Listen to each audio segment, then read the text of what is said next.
একমাত্র মেয়ে, আমার ওর মেয়ে। আজ বিয়ের বয়স 4 বছর 3 দিন। তার বিবাহ বার্ষিক 22 তারিখ গেছে। তার একটা মাত্র ছেলে। আগামী দিন 27 তারিখ তার প্রথম জন্মদিন। আমার বুলেট। আমি রাত 12টার সময় মেয়ের সাথে কথা বলছি।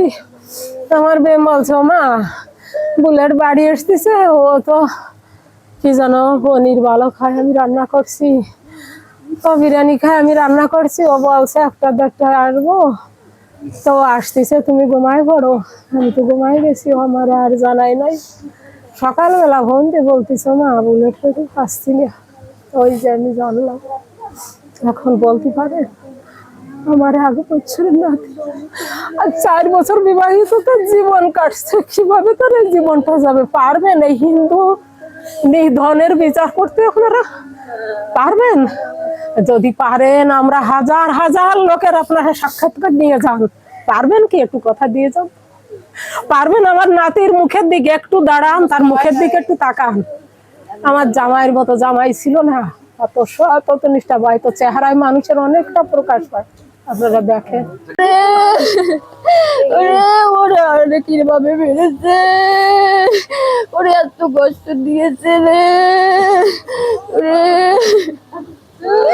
আমার ভাই হাতটা পুরো ভেঙে দিয়েছে।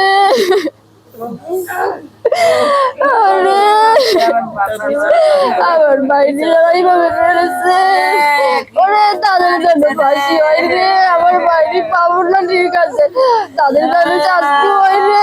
ওরে আমার বাইরে কি কষ্ট দিয়ে মেরেছে, আমার বাইরে দাঁত গুলো কিভাবে মেরেছে।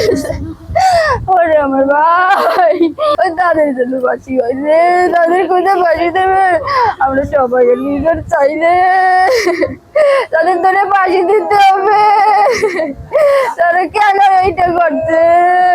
আমার ভাই কারোর সাথে করে ঝামেলা করে না, সবার সাথে কত সুন্দর মিশে থাকে। ওরে আমি ওর অফিসে গিয়েছি, সবার সাথে কত সুন্দর মিশে। ওরে কেন এইভাবে বলেছে? আমার বিচার চাই। যে এরকম একটা লাশ পাওয়া গেছে, তারপরে ওইখানে ময়নাতদন্তের জন্য এখান থেকে যাদের ফোন দিছে গেছে, তারপরে গিয়ে শনাক্ত করছে যে আমাদের দাদা। এখন তো সে তো মারা গেছে, তাদের তো আমরা পাবো না। আশা করি এর বিচার আমরা পাবো। হত্যাকাণ্ডই, এত তো আর কিছু না, দেখাই তো যাচ্ছে। স্বাভাবিক বিষয়। অনেক সময় মানুষ কোন জায়গা দিয়ে কার ক্ষোভ থাকবে সেটা তো আমরা বলতে পারি না, কিন্তু তার কারোর সাথে কোনো গ্যাঞ্জাম ছিল না, অফিসিয়াল সূত্রেও না, আর পারিবারিক ক্ষেত্রে আমাদের কারোর সাথে কখনোই ঝামেলা হয়নি। আমরা চাই এর বিচার হোক।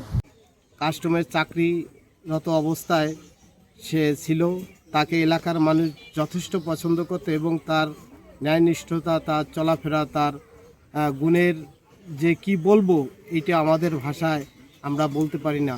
এবং সে তার এই যে মৃত্যুটা, অপমৃত্যু, এই মৃত্যুর জন্য আমরা এলাকাবাসী শোকাক্রান্ত, আমাদের বলার কোনো ভাষা নেই। তাই আমরা তার এই মৃত্যুর জন্য আমরা এলাকাবাসী সরকারের কাছে তার জোর দাবি জানাই, যেন তার এই মৃত্যুর বিচার যেন সরকার করে। এরম মেধাবী ছাত্র যেন মায়ের কোল হারা না হয়, তার জন্য আমরা বিনীতভাবে প্রার্থনা রাখছি, এর বিচার যেন তার মা বাবা পায়। এবং